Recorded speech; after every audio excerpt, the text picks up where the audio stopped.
Good morning everyone. तो finally আমি এখন রেডি হয়ে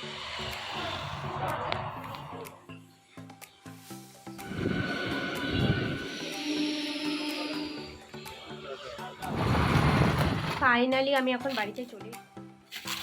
বন্ধুরা আমার ডিনার কমপ্লিট হয়ে গেছে। Good morning everyone, welcome to Soumita की दुनिया सिनेमा अनदर ब्लॉग। আমি সকাল সকাল আবার চলে এসেছি তোমাদের সঙ্গে দেখা করতে। আর তোমরা তো জানোই যে আমি এখন আপাতত বাপের বাড়িতে রয়েছি। তো চলো এখন স্নান করে আমি সব কাজকর্ম সেরে নিয়েছি। এবার আমি ব্রেকফাস্ট বলবো না লাঞ্চ বলবো জানি না, কারণ আমি একেবারে ভাত খেয়ে বেরোবো যেহেতু আমি স্কুল যাব। সো চলো আমি খাবারটা খেয়ে। আজকে সকালবেলা আমি ভাত খেয়ে স্কুলে যাব। তো মা এখানে আলু পেঁয়াজ ভাজা দিয়ে দিয়েছিল আর চিংড়ি মাছের তরকারি ছিল সেটা দিয়ে দিয়েছিল। তো খাওয়া দাওয়া কমপ্লিট করে আমি চলে যাচ্ছি এখন স্কুলে। তো বেরিয়ে পড়েছি। আর এত রোদ, সত্যি এখন মানে এই মার্চ মাসে এত রোদ উঠে গেছে মানে বলার বাইরে, ছাতা ছাড়া চলা যায় না। তারপরে এই যে স্কুলে চলে এসেছি, মোটামুটি ঘেমে ক্লান্ত হয়ে অবস্থা খুব খারাপ। তাই একটুখানি ফ্যানের হাওয়া খেয়ে নিয়েছিলাম আর তোমাদের সঙ্গে দেখা করতেও চলে এলাম। তারপর ফাইনালি স্কুল টুল কমপ্লিট করে এখন আমি বাড়ি যাচ্ছি মানে আপাতত আমি এখন বাপের বাড়ি যাব, সেখানে একটুখানি খাওয়া দাওয়া করব, তারপর আমি ওই বাড়িতে যাব। তো এখানে আমি আজকে বেশি কিছু খাইনি, বেশ ভাজা দিয়েই খেলাম।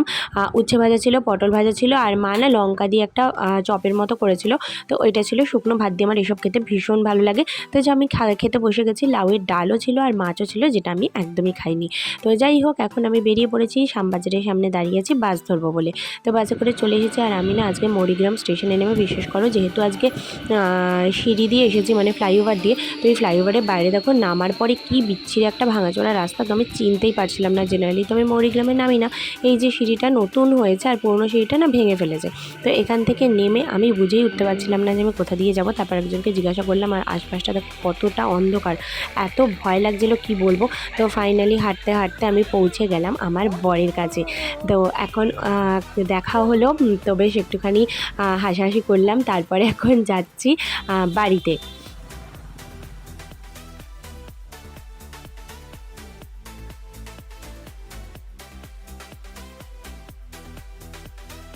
ফাইনালি আমি এখন বাড়িতে চলে এসেছি। আর এসে দেখছি যে অনেক কাজ রয়েছে। আমার বর কিছু কাজ তো করে রেখেছে ঠিক আছে, কিন্তু অনেক কাজ না পড়ে রয়েছে। সত্যি কথা বলতে বাড়িতে মহিলারা না থাকলে যা হয় আর কি। তো চলো এখন কাজগুলো ঝটপট করে কমপ্লিট করে নিই, সেগুলো তোমাদের সঙ্গে শেয়ার করছি না, মানে এই ঘর গোছানোর এইসব টুকটাক ব্যাপার রয়েছে, তো সেগুলো কমপ্লিট করে নিই তারপর প্রতিদিনই আমার কিছু না কিছু কিনতে হচ্ছে। আজকে গাজর নিয়ে এসেছিলাম, কারণ গাজরগুলো ঝটপট শেষ হয়ে যায়, স্যালাডে খাওয়া হয় বলে। আর এদিকে ছিল শসা, আর তার সঙ্গে একটুখানি সবুজ আঙুর এনেছিলাম। কালো আঙুর তো বিশেষ করে চোখেই দেখতে পাচ্ছি না কোথাও, আর মানে আমাদের এদিকে পাওয়াই যাচ্ছে না। আর এদিকে মৌসাম্বি নিয়ে এসেছিলাম, আর ছিল কমলা লেবু। এই কটা জিনিস আমি নিয়ে এলাম, ফলটা আমাদের ভীষণ খাওয়া হয় তো সেই কারণে।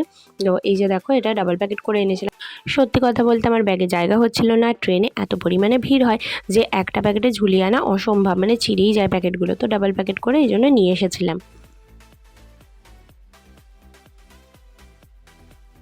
বন্ধুরা আমার ডিনার কমপ্লিট হয়ে গেছে, সেটা তোমাদের সঙ্গে শেয়ার করা হয়নি। আর এখন শুয়ে পড়বো, সারাদিন অনেক খাটাখাটনি গেছে আর তোমাদের সঙ্গে তো সমস্ত কিছু শেয়ার করলামই।